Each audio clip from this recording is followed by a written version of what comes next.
You're listening to episode 80 of the Fed and Fearless podcast. On today's episode, we're chatting with Laura Poe Mathes about the value of using traditional foods for gut healing. So stay tuned. Hi, I'm Laura Schoenfeld. I'm a registered dietitian and coach trained in functional medicine with a passion for helping women just like you ditch perfectionism and use food, fitness, and self-care to fuel your bigger God-given purpose. I believe that it's possible to achieve your biggest life-changing goals without the frustration, obsession, or negative self-talk that so many women subject themselves to every day. All you need are the right tools, the right mindset, and the faith to turn your dreams into reality. I'm here to guide you along the way. The truth is that you are so much more than a body, and I'm on a mission to help you change the way you think and act at a core beliefs level so you can transform your physical, mental, and spiritual health from the inside out. Are you ready to become fed and fearless in your pursuit of a healthy, meaningful life? Welcome to the Fed and Fearless podcast.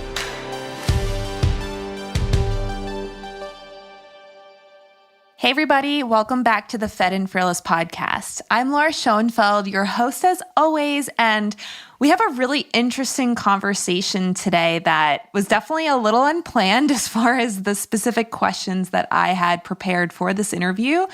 We had some things that we were going to talk about, and then for whatever reason, we both just kind of went off on some tangents to talk about some interesting things that I don't know if we've really covered on this podcast before. So hopefully you guys will enjoy it and find it interesting and kind of appreciate the different conversation that we had today. So today's guest is Laura Poe Mathes. Laura is a registered dietitian focused on helping clients restore their microbiome and heal their gut. Her process is based on principles of traditional diets, where natural remedies meet evidence-based practices to help improve gut health. Laura's goal is not only to improve her clients' diets, but also to help them change their lives. And Laura and I have a lot of similar perspective on the value of traditional foods and more of that ancestral diet background. And she has a lot of experience working with people with gut health issues and helping them, especially if they've already put in some significant effort into healing their gut that hasn't worked for them yet. So she likes to be kind of a detective when it comes to uncovering the specific reasons for somebody experiencing gut issues and to really help them get to the root cause. Now, our conversation kind of went into some random things like, what the perspective on traditional diets are, how our society is promoting a lot of plant-based diets, which isn't necessarily optimal for people's health or the environment, and just talking a little bit about why people get so wrapped up in nutrition and why it's so common for people to micromanage their diet these days, which we both agree is probably not something that was happening even a few decades ago. So hopefully you'll enjoy this. It's definitely a different perspective, a different conversation that we had around gut health and around some of the mistakes that people make when trying to heal their gut and some of the mindsets that have been developed in our society around food and nutrition and even the enjoyment of food. So it's a really interesting conversation and I think you're going to like it. So without further ado, here is Laura Poe Mathes. All right, everybody. Well, I am so excited to have with me on the show today, Laura Poe Mathes. Welcome to the Fed and Fearless podcast, Laura. Thanks for having me.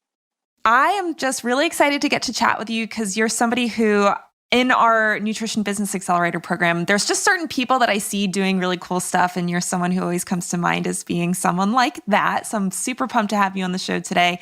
And just so our audience can get to know you a little bit better, what brought you to the field of nutrition and what got you interested in gut health and traditional foods? Oh, wow. A long journey. I became interested in nutrition in high school because I was in sports. I was in track and cross country and kind of got to directly see how changing my diet or nutrition improved my performance. And that kind of clicked for me as something interesting. And I've always loved science. And I originally wanted to do sports nutrition, but when I was in college in dietetic school, I I got into natural foods, alternative health, and those types of things. And that's how I got into kind of the world of traditional foods. Although in college I was vegan, and I'm definitely not vegan now, not even close. And that was just kind of my introduction, I guess, into kind of the natural health world. So I definitely don't regret it, because it opened me up to learning about so many things that, as you probably know, conventional dietetic school don't teach you. And so I got really into fermenting, and that's really how I got interested in gut health. I started really nerding about making fermented foods at home because I thought it was just a cool skill to have, and I really like those foods. And that really got me kind of zoned into working with gut health in my career. Awesome. Yeah, I feel like with your story about being vegan first, it's kind of similar to my experience where I went like really into like paleo stuff for a bit. And it's not that I'm like, there's still probably some principles of paleo that I still agree with, but I think you're probably like me where you evolved past that and you're not necessarily, you didn't say that you got dogmatic, but I remember, both vegan and paleo, the world of those nutrition interests can be very dogmatic. So I don't know if you had that experience. Oh yeah.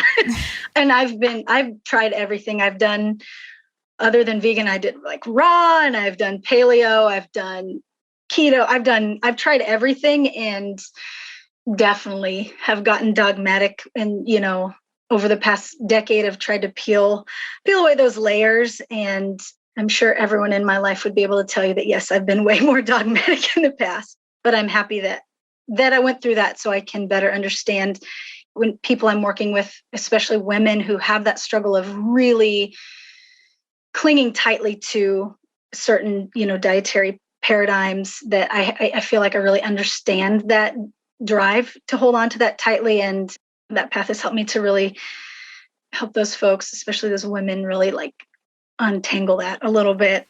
Mm-hmm. Yeah, I feel like it's really common, especially, I don't know if it's just dietitians specifically, but I think sometimes it's really easy to get, again, the word dogmatic is the one that comes to mind, where you start to think, well, this makes sense from a scientific perspective, and from, everyone can make very strong arguments for a lot of different methodologies of nutrition. So if you fall into a certain one, it's like, oh yeah, that makes so much sense. And then it almost becomes part of your identity to like be paleo or to be a vegan. And I feel like that is actually what makes it hard to move past those kind of diets when they're not working for you anymore, or maybe they were never working for you and you really just like thought they were. So, but I'm sure that could be its whole own conversation. But I know you wanted to talk about gut health, with the gut health piece being your area of expertise and your area of focus. I know that you work with a lot of people that have gut issues or gut symptoms, and I'm guessing that you've seen a lot of people that come to you that they've already tried a lot of things. Is that correct? Yeah, and that's the type of people I love to work with. I don't know if I'm just a glutton for punishment, but those like really stubborn cases, or, whatever you want to call them, where folks have tried multiple things and really haven't seen that kind of ultimate healing that they really want, where they might see a little bit of improvement, or kind of like you were talking about, where they've tried a path that didn't really work for them, but having trouble letting go of it. I really like to work with those people, because I really think that we focus sometimes on the wrong things. And a lot of times people are getting their information only from blogs or Pinterest or, things like that, which are great, but it's not usually enough to kind of look at this whole picture for them. So I kind of like feeling like a detective, or sometimes I joke with my husband, where I feel like, have you seen the show House? Yeah. Where I'm like, I feel like I'm House for nutrition. Like, I'm like, let's figure out what's really going on. And I really love that kind of challenge too. Mm-hmm. Well, and I feel like this is true for any area of interest at this stage of the game, where information is not the issue anymore. Like really any topic, whether it's nutrition, like I do a lot of work on like business and marketing and that kind of thing. And the information that we have available to us with the internet and everything right now is like pretty much anything that you want to learn about, you could potentially learn about. And I don't know if you agree with this, but I feel like now we're getting into a phase of challenge where it's not that people don't know what they could do. It's that they don't know which of the hundreds of different options they've seen are actually what they should do to get the result that they want to get. Is that what your experience has been? Totally. A lot of confusion and overwhelm, and like, which one should I do? And I kind of think, and I've heard other kind of nutrition focused people say this, that like every diet works at least for a little bit of time. And so I see a lot of people who've tried a bunch of different things and like it worked for a while and then it's, it didn't work for them anymore. And that information is, the people are inundated with it and it kind of overwhelms them, almost makes it worse. And like I see a lot of people, and I don't know if this happens to you as well, where like they come to the table with so much nutrition knowledge that it's impressive. Where I'm like, wow, you really know a lot, considering like that's not your field of work. But it sometimes, almost does more harm than good because they don't have a clear path and they're kind of all over the place. And it a lot of times creates just actually another barrier instead of helping them. Mm-hmm, for sure. So what are some of the biggest mistakes you see people making when they're trying to heal their gut? Yeah, I think the first one would be kind of in the realm of what we're talking about, which is they try to do it all by themselves with kind of no assistance from either a kind of a nutrition professional or even a doctor or anyone to support them. So there's kind of that support piece where when you're healing a chronic illness or just something that's really, affected you for a long time, trying to do it all on your own is like kind of lonely. It's really stressful. You sometimes even need like a therapist in there as part of the team because of how, the toll it can take on people. But just trying to do it alone, and it's all from internet skimming, kind of like we were just talking about. So that is one kind of mistake I see people make who come to me who are like, finally, they're talking to someone who is a practitioner that can help them so that they can actually get testing done, maybe like ordering labs or, stool testing, breath tests, and those types of things, and really trying to help them pick one clear path and helping them with supplements and dietary things that doing it all on your own, it'd be kind of like a shot in the dark sometimes. So that is one mistake, is like trying to do it all by themselves. Yeah, another one is this fixation on elimination diets. They certainly have their place. I use GAPS a lot. I use low FODMAP a lot. But these diets have their limitations. And sometimes folks will become obsessed with them or, kind of creating these food phobias and anxieties. And they feel like they can never get off of these diets, which means if you're still on an elimination diet years later, then you're, like healing hasn't happened. All you're doing is just being really good at doing an elimination diet. So clinging too tightly to these or looking to, an elimination diet as like, this is the thing that's going to fix me. If I just go gluten-free, then, my gut's going to be healed. And it's so much more than that. And so my focus is much more on what's missing in people's diets and why did we get there in the first place? And that's where, elimination diet can be a Band-Aid in some ways, which you need if you're bleeding, right? Mm-hmm. But it's like, well, why did you cut yourself? Or why did you break your leg? We can use a cast, but we still have to figure out, the cause of some of these gut problems. And I'm really, really passionate about what is missing in the diet. Because you could do a perfect, what's some diet, not to pick on anything, but you could do a perfect Whole30 and really just eat, like almonds and dried fruit the whole time and have a totally deficient diet. So yeah, the what's missing piece is huge to me. And that some of that fun detective work comes in. And you had mentioned, I really am interested in traditional foods. So, I'm really into like getting in those broths and organ meats and fermented foods and those types of things.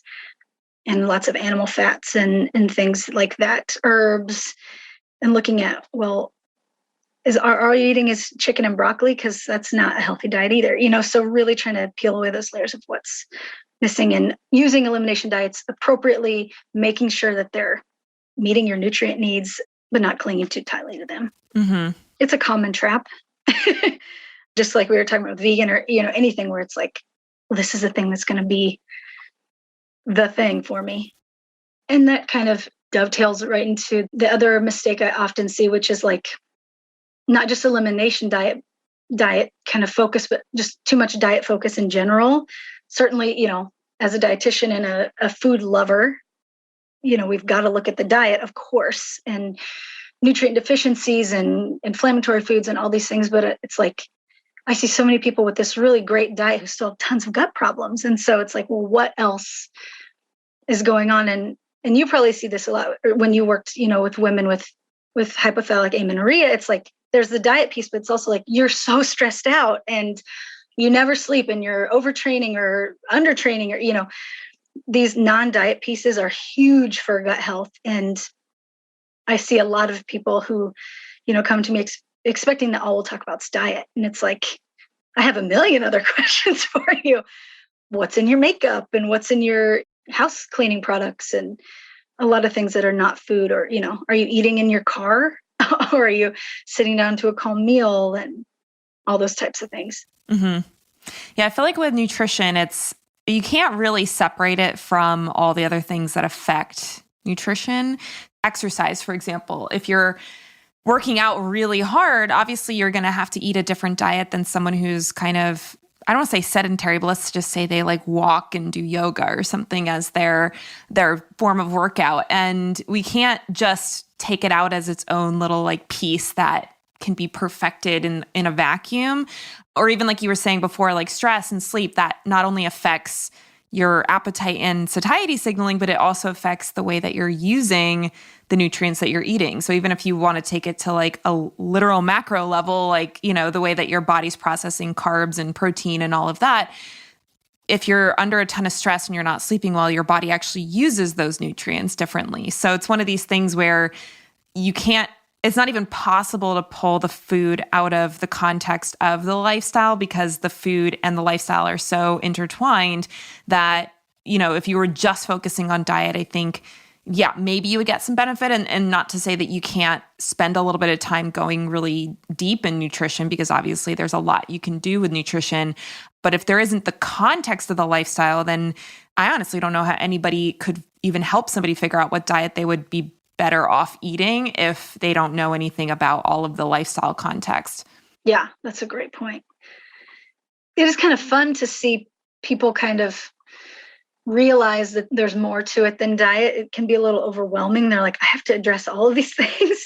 But it can be freeing too, where it's like, oh, I don't have to, and almost shouldn't, I guess you could say, obsess about the diet. It's super important, but it's like, it can almost give you a little breathing room where it's like, okay, if I'm not perfect, I can still heal. I can still improve these symptoms, especially if I'm looking at stress and all these other things. Mm-hmm, for sure. And I feel like there was so many times when I was working with gut health clients that I would have to tell them, your diet's fine.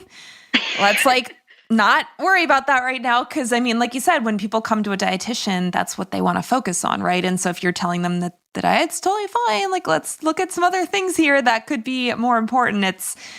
It can be a little tough for people to accept that the diet isn't the issue, and that being more restrictive or pulling out more foods or something would not only not be the answer, but potentially would be harmful. Yes. So yeah, definitely could be making it worse, like, under eating and just, trashing their thyroid, and then their gut motility goes down and then they get SIBO. And, that's the whole thing where working with someone, it can be so helpful because we can test the thyroid and we can see what your macro and micro deficiencies or, excesses or all these different things, how we can bring some balance back in and without feeling crazy about it. Mm-hmm. Well, and I'm someone who just loves coaches and coaching and getting coached and all of that. And it's something that in the nutrition space, as well as anything else that we would be getting coached on, you don't necessarily see your own blind spots. So you might think, I'm doing everything I'm supposed to do and it's not working. And you could be missing some really significant factors that you never even thought to look at, or you just weren't seeing because, again, nobody can see themselves with pure objectivity. It's just not possible. And not that another person would see you with pure objectivity, but it's kind of that blind man and the elephant metaphor where, you're like this is a rope and I'm positive that it's a rope and I can feel it and it's, rope texture and it's, got the rope, thickness and everything. And then you find out it's actually the tail of the elephant because you had a coach come in and say like, actually, this is an elephant and, we need to look at other parts of the body too. So it's one of these things where getting some different opinions and different feedback from somebody who can look at it more objectively. Because again, when it's you, like you're in it, you're living it day to day, you're, a lot of times just like very focused on some of the stuff that you have decided to focus on or have for whatever reason kind of been drawn to. And it's not that you're not thinking about it or researching it or doing the work or whatever. It's just that for whatever reason, you didn't see this perspective. And that's where I feel like having help anytime we're trying to accomplish an outcome that we're not seeing progress in, getting outside support is always so valuable because of that. Yeah. Yeah, you're totally right. And, I think having an outsider's perspective, that third party view is great for all sorts of things. I couldn't be more encouraging of people to do therapy and have their own, health. If they are a healthcare provider, have your own healthcare providers. Don't be your own, don't try to be your own doctor and dietitian and all these things or doing business coaching or all these things. Like the more help, the better for sure. I know I have plenty of my own blind spots, so I need some help. It's been nice to realize that as I've gotten older.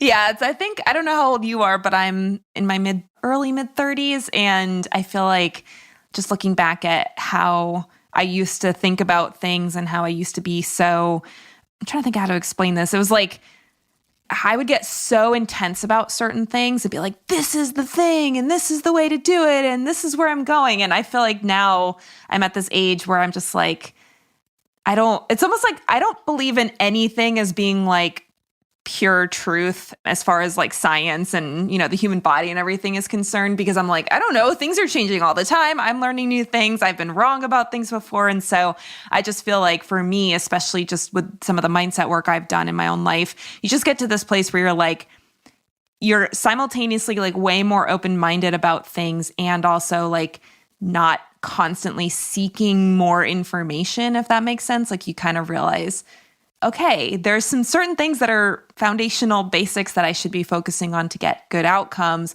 but trying to always like optimize things or be more perfect about things, like it's just not even worth it. And it doesn't have like a substantial impact on your life to the point where it's worth putting all that energy into. So that was a little bit of a random tangent that I went on there, but it's just something I was thinking about lately because I was speaking with a young woman at an event. Actually, it was Easter a couple weeks ago, and just some of the questions she was asking because she was in her early 20s, I was like, oh man, I remember when I used to worry about that kind of stuff. And it's just like so different now. I don't know if you resonate with that at all. Oh gosh, yes. Yeah. And I think I'm also in my early to mid 30s. And I've tried to change in those similar ways and try to be less attached to perfectionism. And I love what you said about, not being too clinging too tightly to like one truth or, or anything like that, especially in this work, and just the understanding that there is so much more going on than we realize, in this kind of, there's so much that's unseen. I certainly have a spiritual bent, and the idea that I can control anything, certainly through food, is insane to me. So I'm trying to peel that away more and more and help my clients do that too. And just being like, my goal is not to help you be perfect, or we're not going to hack your way to a perfect life and happiness or anything like that. And so that's been freeing in my own journey. And I'm just super committed to trying to help other people do that. And while still using food in this healing and nourishing way, but being like, don't worry, this isn't all that there is. Yeah. Well, and it's interesting with food. I feel like it's one of those few areas of our lives that you can't just like ignore or put on the back burner. Like you have to eat, right? It's even with exercise. I mean, in theory, not that this would be ideal, but in theory, you could not exercise for a whole year and you would be fine, right? Or I don't know, like any sort of self-development stuff. I mean, I think water, food, and sleep, right? Like those are the three things humans absolutely need to have on a daily basis to be functional. And so you don't really get the opportunity to say, I'm just going to like think about my food later. I'm not going to eat for a few months and just kind of like look at some other stuff that I'm going to be focusing on. So it is one of these weird habits that you have to be doing whether you want to or not, right? Like, or whether you feel good about what you're doing or not.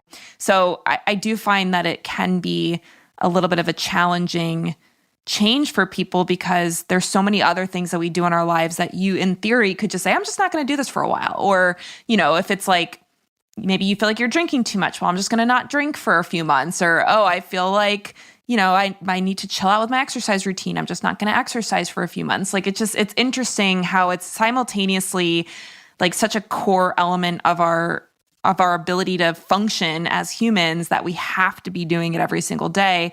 But it's also something that I think can get blown into this, like ends up being like the main focus of your day-to-day life. And that's obviously the other end of the extreme. But it's tough because, again, people have to eat. And if you have a gut issue, a lot of times the food you're eating kind of like cause you to not feel well or have pain or, you know, just be super uncomfortable during the day. And so it can be this really disruptive issue if it's not addressed effectively. Yeah, that brings up a lot in my mind. The first thing just makes me think of, I don't know if you experience this too with clients, which is like they come to you and yes, they're super focused on food because they have all these health issues, but they also, a lot of times women will almost feel like a shame or guilt around like loving food. And they're like, I just like to eat too much. And it's like, you know, in the same vein of what you're saying, it's like, it's a huge part of our lives. I love that you love food. And I think that's kind of a new thing, for lack of a better word, in, you know, in more of like a modern culture that you would ever think that it's bad to love food.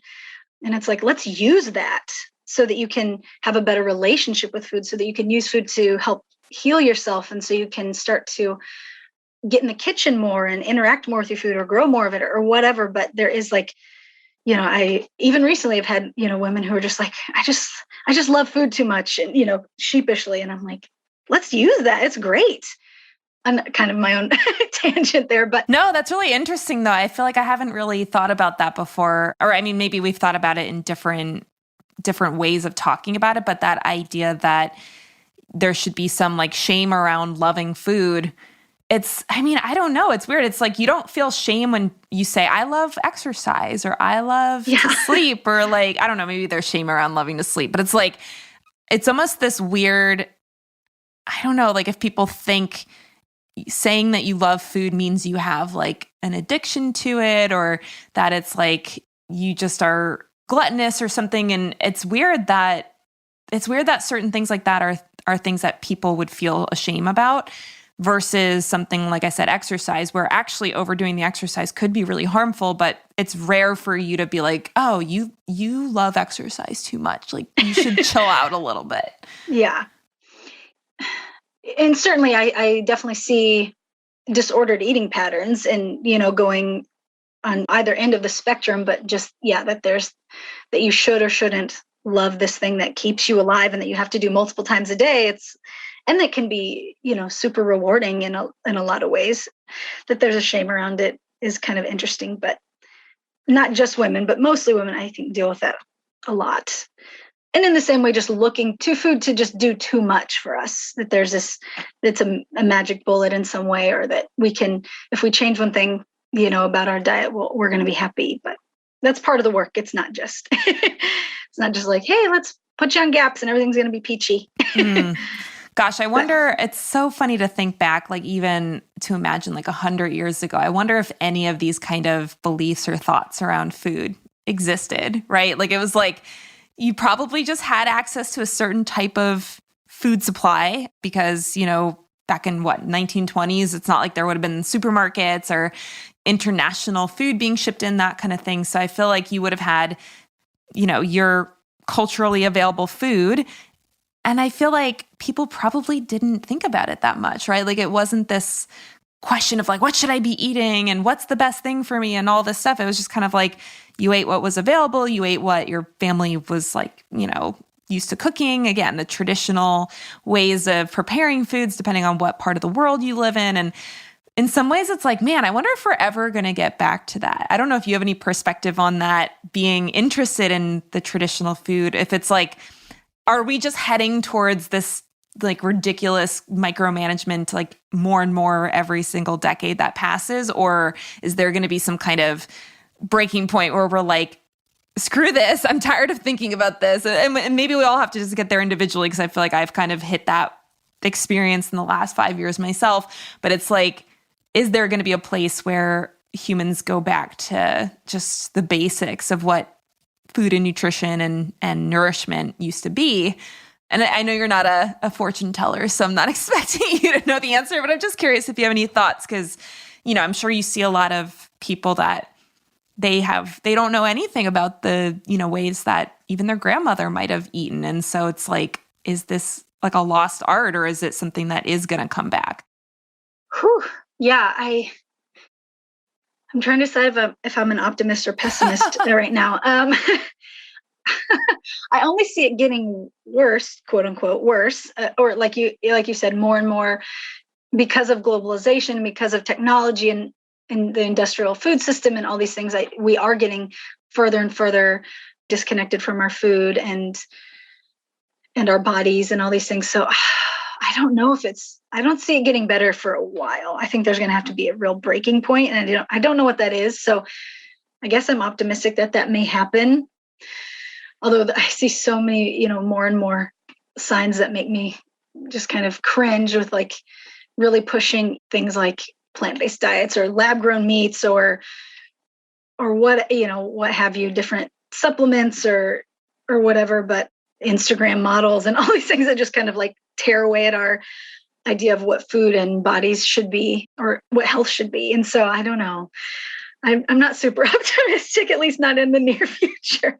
I wish, but hopefully there's more and more of us who are trying to get the message out there about connecting with our food, using traditional diets and movement that feels good, and kind of this, body empowerment and different types of things, so we can at least bit by bit get back there a little bit. Yeah, it's funny that you said, I don't know if I'm an optimist or a pessimist. It's like, I feel like, can you be both? It's like, I'm optimistic that there will be a breaking point, that like people will be like, we can't do this anymore. So, and obviously there's, like we were saying, there's individual experiences where people are coming to these realizations individually. So the question is, will there be a collective change, or is it just going to be this like grassroots where people are just, realizing that they want something different for themselves, and they don't want to be micromanaging their diet and having these like you said, like supplements, or the lab grown meat is a great example of like, really, like, who thinks that that's appropriate for our society to move in that direction? And I know there are people who do. So, but I guess we'll just have to see what happens, right? Yeah. Now, on a little bit of a lighter topic, since you're like, where are these questions going? I just feel like I'm being a little I love it. like off in the clouds today. What are some of your favorite foods for improving gut health? Ooh, okay, great. I guess I would start with fermented foods, because that's kind of one of my passions is making fermented foods, eating them, teaching other people to make them, and they're just delicious. But yeah, so fermented foods, sauerkraut, kimchi, miso, yogurt, kefir, all those types of things. I've seen a lot of people improve some of their symptoms and just their nutritional status by adding these foods in. And, we have a big garden, and it's a great way to kind of put those foods up without having to do a bunch of canning that kind of kills a lot of the nutrition.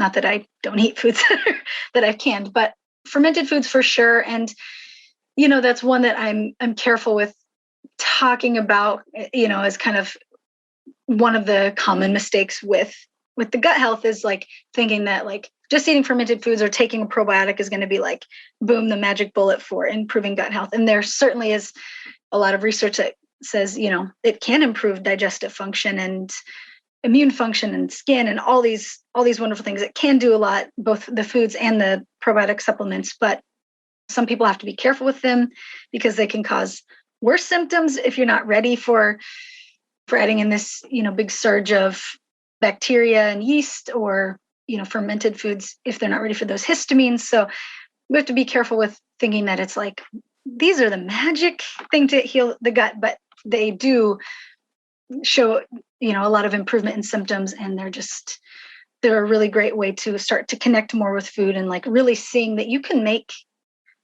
something that was made thousands of years ago in your modern kitchen. Long way of saying fermented foods.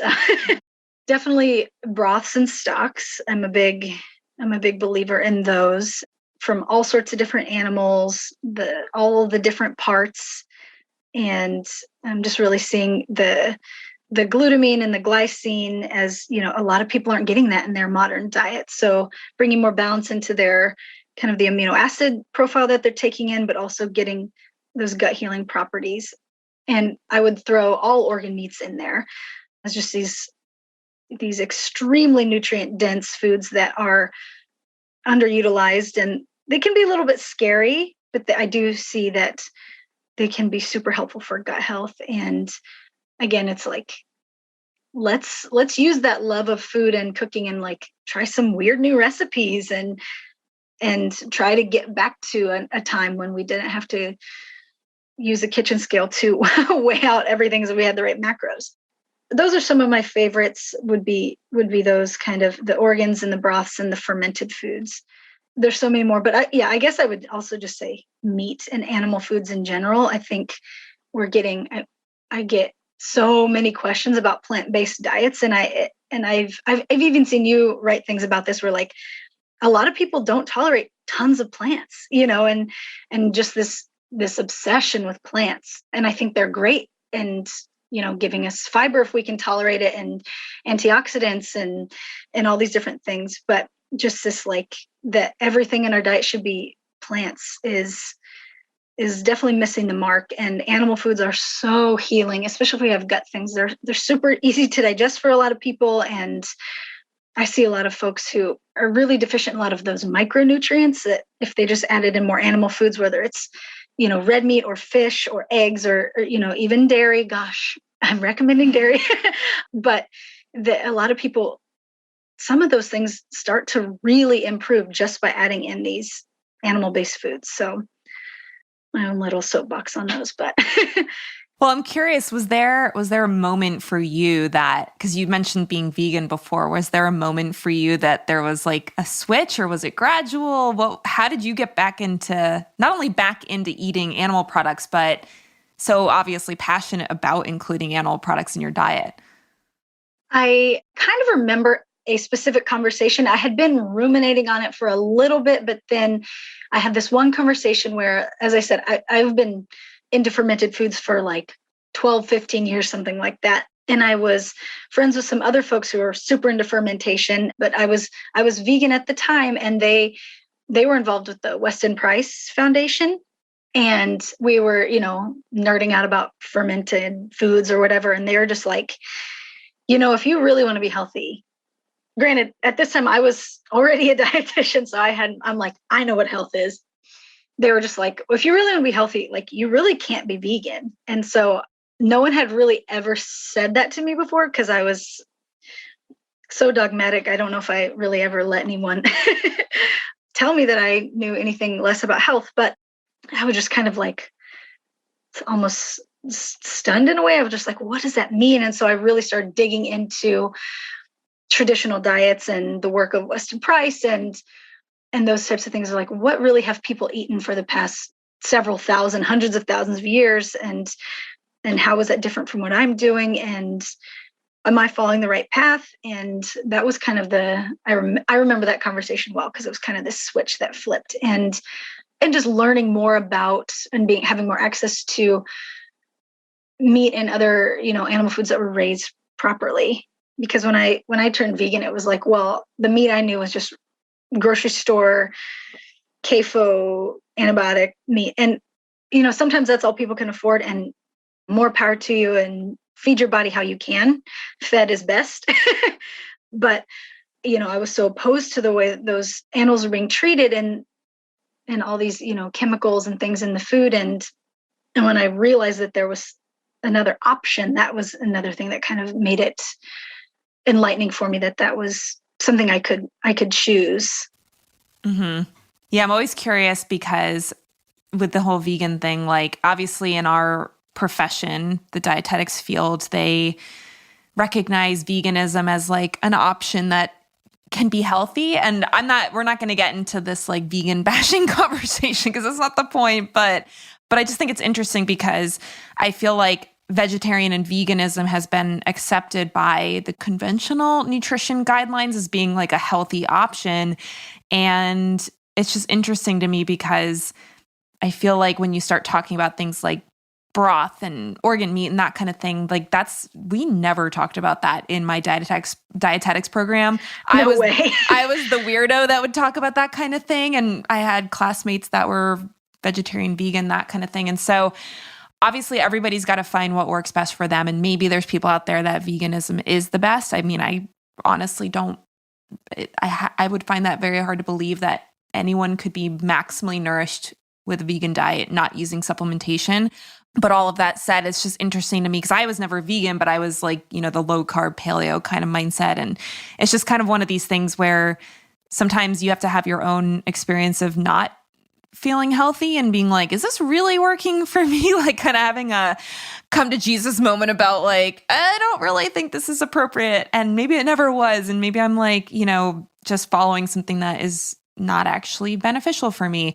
Versus, it sounds like for your situation, it was more of like an intellectual conversation that like kind of got you questioning, like, what do I actually believe about this? So, which everybody's kind of got to come to their own conclusions about things, and we can't like force people to believe a certain thing. And I don't know where we're going to go as a society with the whole plant-based diet thing, because obviously, as you mentioned, like there's a ton of interest in that, and people think it's like, the way that we're going to save the environment and all of that. And I don't know. I'll be really curious to see again, trying to not be a pessimist about like the direction our culture is moving in, but I'll just be really interested to see how that continues to evolve because again, I just think there's so many people that have these experiences where they are doing a restrictive diet like veganism for a long time, and maybe they have their own experience of poor health that kind of shows them that, hey, this isn't actually working and this isn't the best diet for humans and this isn't like going to save the world or anything like that. So it's just interesting to hear someone like you who was a vegan for a period of time and had your own kind of moment of realizing that it wasn't necessarily the way that you should be feeding your body.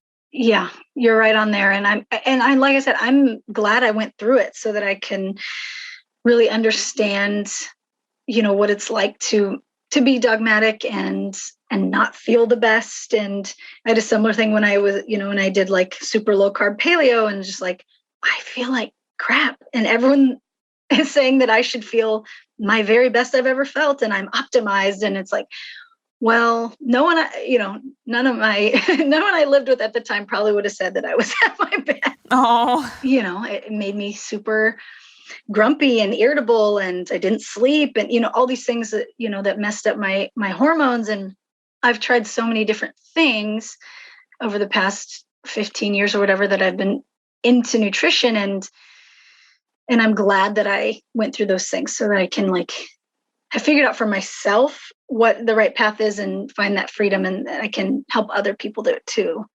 Awesome. Well, I feel like we could probably go on some weird tangents a lot in this conversation. So hopefully this is interesting to people and they're not like, what is wrong with these people's conversation? Maybe it's just the name Laura gets you kind of in a weird headspace around being curious about things. But anyway, long story short, I feel like there's a lot we could talk about. And I know that there's a lot that you share on your social media and your website. And so if people were interested in learning more from you about your perspective and your approach to gut health and how it's different from other practitioners or different than what they've been taught, where would they go to connect with you further?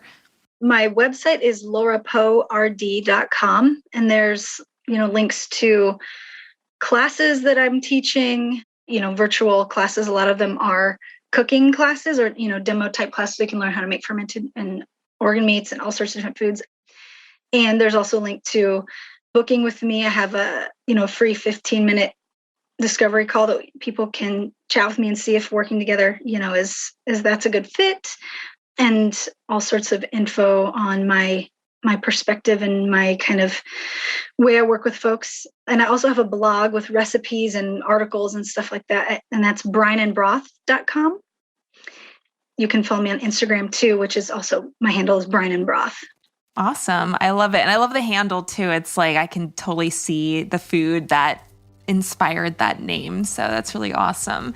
Well, Laura, it was really great chatting with you and kind of getting into some weird directions with pontificating about where the future of our food supply and everything is going. But it's just been, like I said, really awesome to see the kind of content you put out there and the perspective that you have on gut health and the way that you're helping your clients. So I appreciate your time and your being open-minded to answer weird questions on the podcast today. Thanks so much. That's what I'm here for. Yeah, awesome.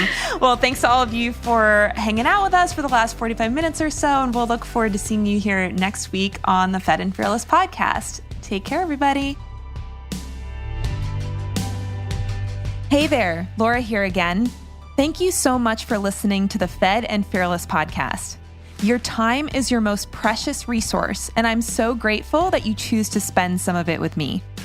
Now, if you're enjoying the podcast and want to continue supporting my work on this show, I would very much appreciate it if you would leave a review on iTunes.